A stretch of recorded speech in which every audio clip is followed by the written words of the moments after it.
जय गुरुदेव, जय गायत्री माता। शरीर की अद्भुत क्षमताएं एवं विशेषताएं।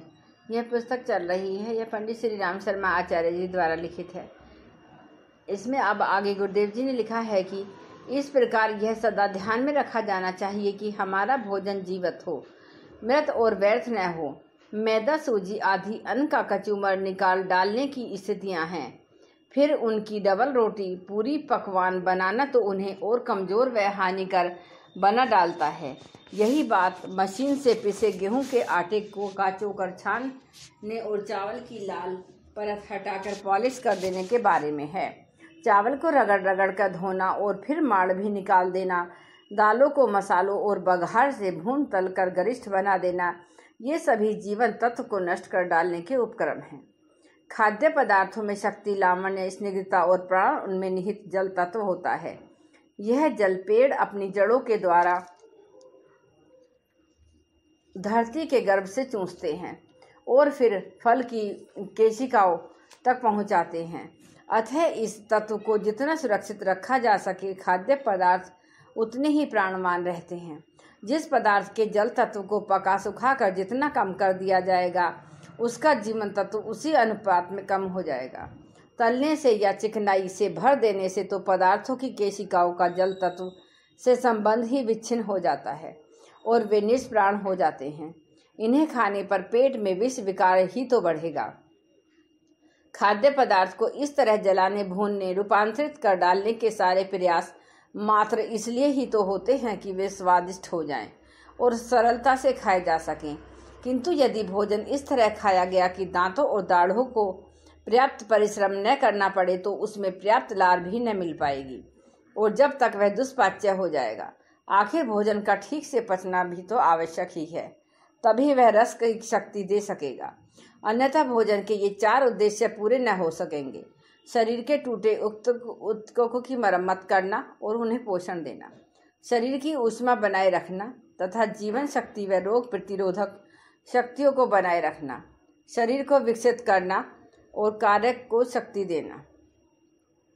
भोजन के पदार्थों का चुनाव करते समय भोजन के इन कार्यों को ध्यान में रखा जाए तो फिर स्पष्ट हो जाएगा कि इस प्रयोजन की पूर्ति के लिए उसमें जीवन तत्व का बने रहना आवश्यक है। उन्हें सदा सुरक्षित रखना चाहिए। पेट को हल्का ही रखें। आवश्यकता से अधिक भोजन करने पर शरीर उस अतिरिक्त आहार को पचा नहीं पाता। इस असंयम उदर शुद्धि के अभाव में आंतों में काफ़ी बड़ी मात्रा में संचलित मल एकत्रित हो जाता है। इसमें पाचन क्रिया शिथिल पड़ जाती है। दूसरे यही मल विकार शरीर के दूसरे अंगों में चला जाता है तो किसी न किसी रोग के रूप में फूट निकलता है। चाहे पाचन प्रणाली कमजोर हो या दूसरा रोग, स्वास्थ्य की खराबी का पहला कारण पेट की खराबी या पेट में दूषित मल इकट्ठा हो जाता है। द न्यू हाइजीन में विद्वान लेखक J.W.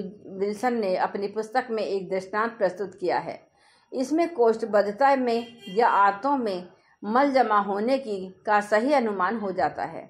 पुस्तक में लिखा है कि एक बार अमेरिका के डॉक्टर ने मलाधार में संचित मल की अवस्था की पूर्ण तत्परता के साथ खोज की। इसके लिए उन्होंने पर्याप्त समय लगाकर 284 शवों की परीक्षा की। यह शव विभिन्न रोगों के रोगियों के थे। डॉक्टर ने देखा कि इनमें 256 शवों की बड़ी आंतें सड़े हुए मल से भरी हुई हैं। उनमें से किसी का मलाधार मल से भरकर फूल जाने के कारण दुगना तक हो गया था। कई शवों में यह मल इतना सूख गया था कि साथ चिपककर सलेट के समान कठोर हो गया था। इससे भी कई रोगी का मल त्याग स्थगित नहीं हुआ था। यह बड़े आश्चर्य की बात है कि इस सूखे हुए मल को तराशा गया तो उसके अंदर छोटे बड़े कई प्रकार के रोगों के कीड़े पाए गए। कहीं कहीं कीटाणुओं के अंडे भी मिले। कई जगह ऐसा हुआ था कि इन कीटाणुओं ने मल की दीवार पार कर ली थी और मांस में प्रवेश कर गए थे, जिससे वहां घाव पड़ गए थे।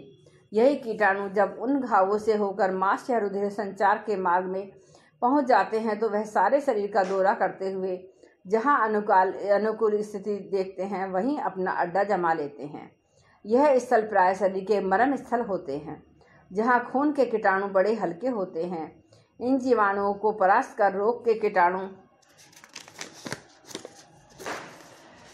जहां अपनी अड्डा जमा होता है वहीं किसी बीमारी के लक्षण दिखाई देने लगते हैं। इससे स्नायुविक दुर्बलता तथा पेड़ों के विभिन्न रोग उठ खड़े होते हैं। मूत्राशय की सूजन तथा मधुमेह आदि का कारण यह कोष्ठबद्धता ही है।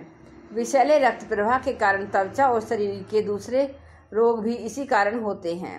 सर्दी, संधिवात, अकाल, वार्धक्य, मधुमेह, दृष्टिहीनता, बहरापन, आंत्रपुच्छ, बवासीर, प्रदाह, आंतड़ी का घाव, आंत के आंव की संयुक्त अवस्था, स्त्रियों में शीघ्र वृद्धापन, मासिक धर्म की गड़बड़ी, रज कष्ट और श्वेत प्रदर आदि की बीमारियां भी इसी कारण से होती हैं।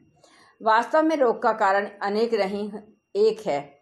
वह यह संचलित मल की सड़ांध से उत्पन्न विजातीय पदार्थ, स्थान, अवस्था और शारीरिक स्थिति के अनुसार ही वह अनेक रूपों से परिलक्षित होता है। जैसे आटे से रोटी, पूड़ी, हलवा आदि कई प्रकार के व्यंजन बना लेते हैं, उसी प्रकार प्रत्येक अवस्था, रोग और स्वास्थ्य की खराबी का कारण भी कोष्ठबद्धता है। पाचन संस्थान की तरह तरह की विकृतियों से बचने के लिए भूख से कम भोजन करना नितांत आवश्यक है। इससे जहाँ पाचन तंत्र पर अनावश्यक अतिरिक्त दबाव नहीं पड़ता, वहीं शरीर में स्फूर्ति और चेतनता भी बनी रहती है। अब तो वैज्ञानिक शोधों ने भी इस निष्कर्ष पर पहुंचा जाने लगा है कि मिताहार दीर्घ जीवन के लिए आवश्यक है। शिकागो में आहार की कमी और बेशी के संबंध में चूहों पर प्रयोग चले। प्रोफेसर एजे कालेमन और फ्रेडरिक होलजेल ने अपने प्रयोग के आधे चूहों को हर दिन बिना नागा भोजन दिया और आधे चूहों को एक दिन भोजन, एक दिन उपवास के क्रम में खाना दिया। निष्कर्ष यह निकला कि उपवास करने वाले चूहे 20% अधिक समय तक जिए। इस परिणाम से उपरोक्त दोनों प्रयोगकर्ता इतने अधिक प्रभावित और उत्साहित हुए कि उन्होंने स्वयं भी एक दिन उपवास, एक दिन भोजन का क्रम अपना लिया। जय गुरुदेव, जय गायत्री माता। एक बार गायत्री मंत्र हमारे साथ। ओम भूर्भुवः स्वः तत्सवितुर्वरेण्यं भर्गो देवस्य धीमहि धियो यो न प्रचोदयात्। जय गुरुदेव, जय गायत्री।